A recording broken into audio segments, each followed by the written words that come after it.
बोलिए भारत माता की, भारत माता की, भारत माता की। आज के इस रोड शो में मेरे साथ यहाँ उपस्थित हमारे मल्काजगिरी के बहुत ही लोकप्रिय प्रत्याशी, आप सबके प्रिय श्री राजेंद्र एटेला जी, हमारे प्रदेश के अध्यक्ष, भारत सरकार में मंत्री और सिकंदराबाद से हमारे लोकप्रिय प्रत्याशी कृष्ण रेड्डी गारू जी, महेश रेड्डी जी, विधानसभा में विपक्ष के नेता, और यहाँ उपस्थित इतनी बड़ी संख्या में एकत्र आए देवी और सज्जनों और मीडिया के मेरे साथी, प्रिंट मीडिया और इलेक्ट्रॉनिक मीडिया के मेरे साथी, आज जब मैं यहाँ पर इस रोड शो में शामिल होने आया तो जो मैं जोश आपका देख रहा हूं, जो उत्साह मैं देख रहा हूं, जो उमंग मैं देख रहा हूं, जो मैं ऊर्जा देख रहा हूं, एनर्जी देख रहा हूं, और जो मैं तालियों की गड़गड़ाहट की आवाज सुन रहा हूं,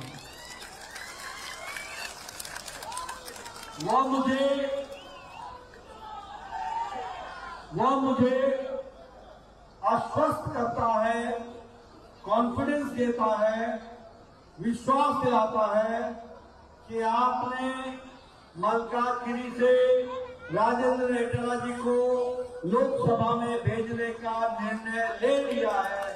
इसके लिए आपको विशेष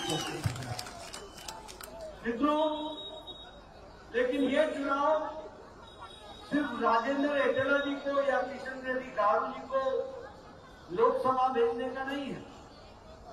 यह चुनाव मोदी जी के नेतृत्व में विकसित भारत के संकल्प को पूरा करने का चुनाव है। ये भी हमको ध्यान है। आज आप बताइए मेरे को, एक समय था जब देश के बारे में कहा जाता था कि यहां कुछ नहीं बदलेगा, ऐसा ही रहेगा, राजनीति ऐसे ही चलेगी, कुछ बदलने वाला नहीं है। ऐसी उदासी मानसिकता से गुजर रहा था 10 साल पहले देश। और आज वही देश मोदी जी के नेतृत्व में संकल्प ये लेके, विकसित भारत का संकल्प लेकर के आगे चल पड़ा है। उत्साह के साथ ये फर्क हमको देखने को मिलता है। ठीक कहा आपने, मोदी है तो मुमकिन है। मित्रों, आज मैं आपसे बताना चाहता हूं कि मोदी जी के नेतृत्व में देश सुरक्षित है। एक समय था जब पाकिस्तान भारत पर अटैक करता था, गोलियां चलाता था, और भारत के जवानों को, आपके तेलंगाना से गए हुए जवान जो बॉर्डर पर देश की रक्षा करते थे, उनको हुक्म था कि जब तक दिल्ली न कहे वापस गोली मत चला। आज लेकिन आपको जानकर खुशी होगी कि मोदी जी ने तय कर दिया, जिस दिन से वो प्रधानमंत्री बने हैं, कि बॉर्डर पर कहीं भी गोली चले, जब तक उस जगह को तुम साफ न कर दो, तब तक अपनी गोली बंद न करो।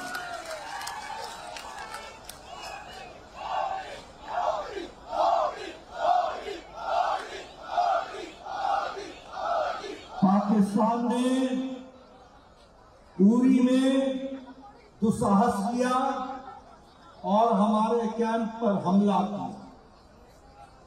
प्रधानमंत्री मोदी जी ने कहा इसका हिसाब दिया जाएगा, और 10 दिन के अंदर सर्जिकल स्ट्राइक करके घर में घुस के दुश्मनों का सफाया किया।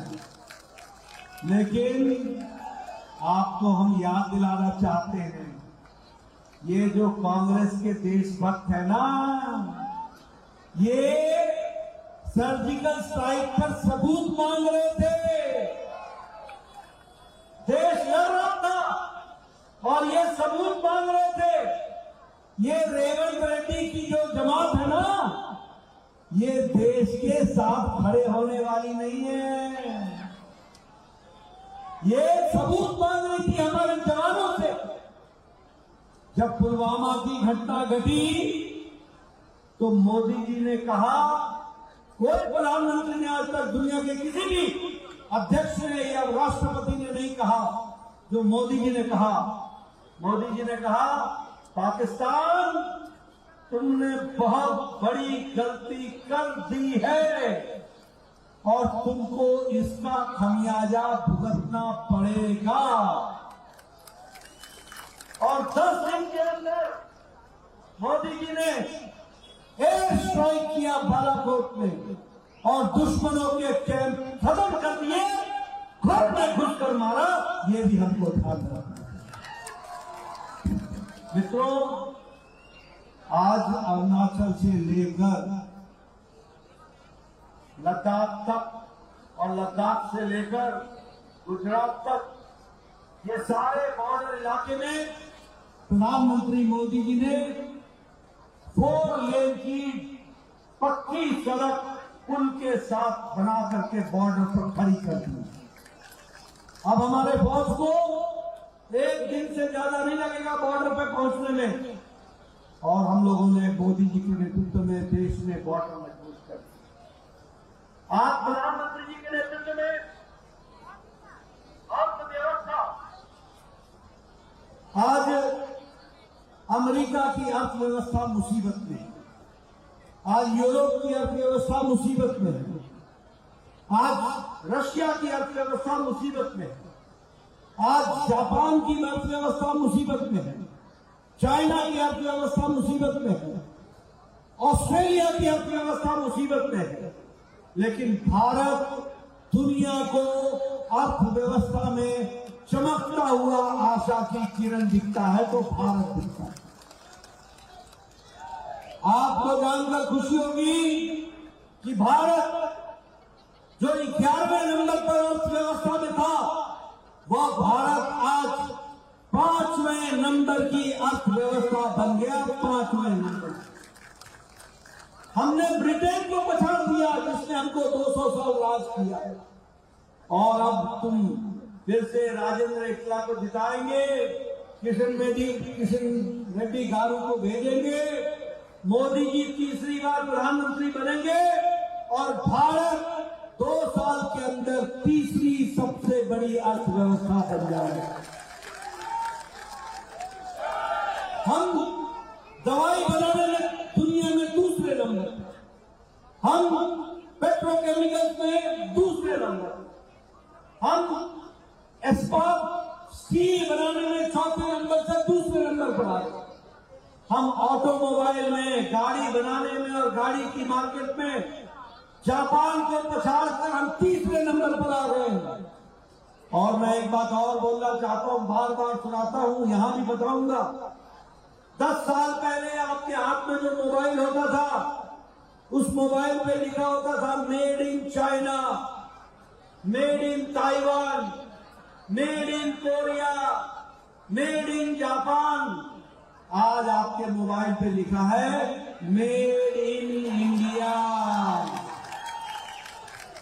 ये बदला हुआ भारत, ये मोदी जी का भारत, ये रेवंत रेड्डी को कहां देखेगा? इनको तो रेवड़ी दिखती है, रेवड़ी। रेवड़ी छोड़ के कुछ नहीं दिखता इनको, ये कुछ नहीं देख सकते। और बीआरएस तो गया, टीआरएस, ये कहां गए, किधर गए? मित्रों, आप बताओ मोदी जी के नेतृत्व में गांव का विकास हुआ कि नहीं हुआ? आप बताओ गरीब मजबूत हुआ कि नहीं हुआ?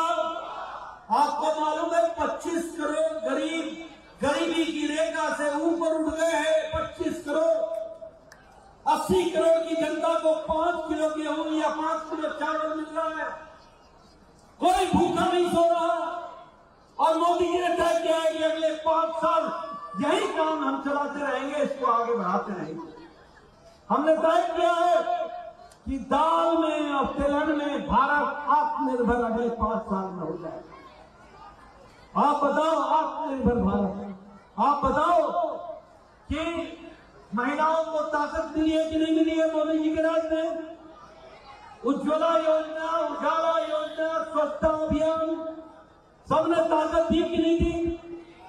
मैं जब एमएलए बना था ना 1993 में, तो उस समय मेरे को मेरा वीडियो एक पंचायत में 2 इंदिरा आवास योजना का घर देता था, 2, और कहता था मैंने बहुत दे दिया, बहुत दे दिया। मैं कहता था वीडियो तू ही रख ले इस घर को, मैं क्या करूंगा, 100 बीमार 1 अनार क्या करें। आज मोदी जी ने 4 करोड़ घर आवास प्रधानमंत्री आवास योजना में बनाए हैं, और अगले 5 साल में 3 करोड़ घर और बनेंगे। ये हमारे राजेंद्र एकला जी, ये लंबे समय से विधायक हैं, ये किशन रेड्डी लंबे समय से विधायक और सांसद रहा है, इनसे पूछो। ये और मैं पत्र लिखते थे, प्रधानमंत्री जी, मुख्यमंत्री जी, मेरे इलाके में एक गरीब आदमी है, उसको कैंसर हो गया है, 3 लाख रुपए इलाज में लगेगा, गरीब आदमी है, इसका खेत बिक जाएगा, इसका घर बिक जाएगा, कुछ पैसा देने की कष्ट करे। आज मोदी जी ने आयुष्मान भारत में सुन लो मेरी बात, 10 करोड़ 74 लाख परिवार, 55 करोड़ लोग, और कौन है ये लोग? गरीब लोग, बाइक प्रोफेशन, रिक्शा वाला, ठेला वाला, रेडी वाला, सब्जी वाला, बस का ड्राइवर, बस का क्लीनर, बस का कंडक्टर, ट्रक का ड्राइवर, ट्रक का क्लीनर, ऑटो रिक्शा ड्राइवर, कूड़ेदान से प्लास्टिक इकट्ठा करने वाला, सैलून में बाल काटने वाला, ऐसे गरीब लोगों को मोदी जी ने 50 करोड़ लोगों को 5 लाख रुपए का हेल्थ कवर दिया गंभीर बीमारी से लड़ने का, और हर साल। और अब सुन लो, आपसे मेरा निवेदन है, आपके घर में कोई भी आदमी जो 70 साल से ऊपर का होगा, कोई भी बहन जो 70 साल से ऊपर की होगी, किसी भी जाति के, किसी भी मजहब की, किसी भी पंथ की, किसी भी इलाके की, मोदी जी का हर साल उसके इलाज के लिए 5 लाख रुपए की व्यवस्था की जाएगी, 5 लाख। और देखो, आज दिन तक किसी ने किन्नर समाज का नहीं सोचा था। हम उनको इंसान नहीं मानते थे क्या? मोदी जी ने देश के सभी किन्नर भाइयों के लिए तय कर दिया है कि उनको आयुष्मान भारत से जोड़ के उनको भी हर साल 5 लाख रुपए का इलाज के लिए पैसा दिया जाएगा। मित्रों, हर तरीके से विकास, गांव, गरीब, वंचित, पीड़ित, शोषित, दलित, युवा, किसान, महिला, सबको जोड़ने का काम किया है तो प्रधानमंत्री मोदी जी ने। और इसीलिए ये दिल्ली का चुनाव है। इस दिल्ली के चुनाव में अभी राजेंद्र एकला जी रिजर्वेशन के बारे में बात कर रहे थे, ये रिजर्वेशन के बारे में बात कर रहे थे। मैं बताना चाहता हूं, कर्नाटक में मुस्लिम भाइयों को 4% का आरक्षण, ओबीसी का हक छीन करके देने का काम वहां की कांग्रेस की सरकार ने किया है। बोलो, ऐसी सरकार को रहने देना है क्या? रहने देना है क्या? बाबा साहब अम्बेडकर ने कहा है, धर्म के नाम पर आरक्षण नहीं होगा, धर्म के नाम पर रिजर्वेशन नहीं होगा, गरीबी के आधार पर होगा, सामाजिक न्याय के आधार पर होगा, चाहे हिंदू हो, मुस्लिम हो, क्रिश्चियन हो, ईसाई हो, सामाजिक अधिकार पर आधार पर होगा। लेकिन आंध्र प्रदेश में इन लोगों ने 5% मुस्लिम भाइयों को रिजर्वेशन देने के लिए वहां पर ओबीसी, SC ST की कैटेगरी के हिस्से को काट करके दिया। बोलो ऐसी बदनीयत की सरकार चाहिए क्या? चाहिए क्या?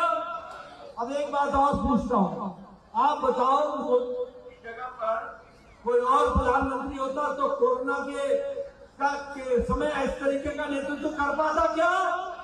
कर पाता क्या?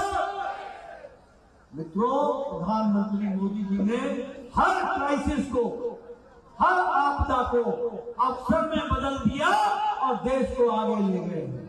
और इसीलिए मैं ये भी आपको बताना चाहता हूं, ये जो गठबंधन है ना, घमंडिया गठबंधन, घमंडिया, इनका घमंड ही नहीं करता है। रस्सी जल गई, बंद नहीं किया। चाहे टीआरएस हो, चाहे टीआरएस हो, चाहे केसीआर हो, चाहे स्टालिन हो, ये सब, ये क्या गठबंधन है आपको मालूम है? मालूम है क्या गठबंधन है? मोदी जी बोलते हैं भ्रष्टाचार हटाओ, ये सब बोलते हैं भ्रष्टाचारियों को बचाओ। ये इसका गठबंधन है। बोलो कांग्रेस ने भ्रष्टाचार किया कि नहीं किया? बोलो लालू ने भ्रष्टाचार किया कि नहीं किया? बोलो अखिलेश ने भ्रष्टाचार किया कि नहीं किया? आप बताओ ममता ने भ्रष्टाचार किया कि नहीं किया? आप बताओ केशव चंद्रशेखर राव और कविता ने भ्रष्टाचार किया कि नहीं किया? आप बताओ स्टालिन ने भ्रष्टाचार किया कि नहीं किया? ये सारे भ्रष्टाचारियों का जमावड़ा है और सारे परिवारवादी हैं। सोनिया को राहुल चाहिए, राहुल को प्रियंका चाहिए। और आप देखिए ये अखिलेश डिंपल, बाकी फुल स्टॉप। लालू, राबड़ी, तेजस्वी, तेज प्रताप, बाकी जाओ छुट्टी। ममता को अभिषेक चाहिए, केसीआर को केटीआर, कविता यही चाहिए, उद्धव ठाकरे को आदित्य ठाकरे चाहिए, शरद पवार को सुप्रिया सुले चाहिए। ये सब परिवार को बचाने वाली पार्टी में आते हैं। आप बताओ राहुल गांधी बेल पर है कि नहीं है? बोलो है कि नहीं है? आप बताओ सोनिया गांधी बेल पर है कि नहीं है? आप बताओ संजय सिंह बेल पर है कि नहीं है? चिदम्बरम बेल पर है कि नहीं है? आप बताओ कार्तिक चिदम्बरम बेल पर है कि नहीं है? लालू यादव बेल पर है कि नहीं है? टीएमसी के नेता बेल पर है कि नहीं है? डीएमके के नेता बेल पर है कि नहीं है? आप बताओ अरविंद केजरीवाल जेल में है कि नहीं है? आप बताओ मनीष सिसोदिया जेल में है कि नहीं है? आप बताओ सतेंद्र जैन जेल में है कि नहीं है? आप बताओ आजम खान जेल में है कि नहीं है? आप बताओ आपके प्रदेश से कविता कुमारी जेल में है कि नहीं है? ये सारे या तो जेल में है या बेल पर है। ये है घमंडिया गठबंधन, ये है इंडिया अलायंस। ऐसे लोगों को आगे आने दोगे क्या? आने दोगे क्या? ऐसे लोगों की जरूरत है क्या?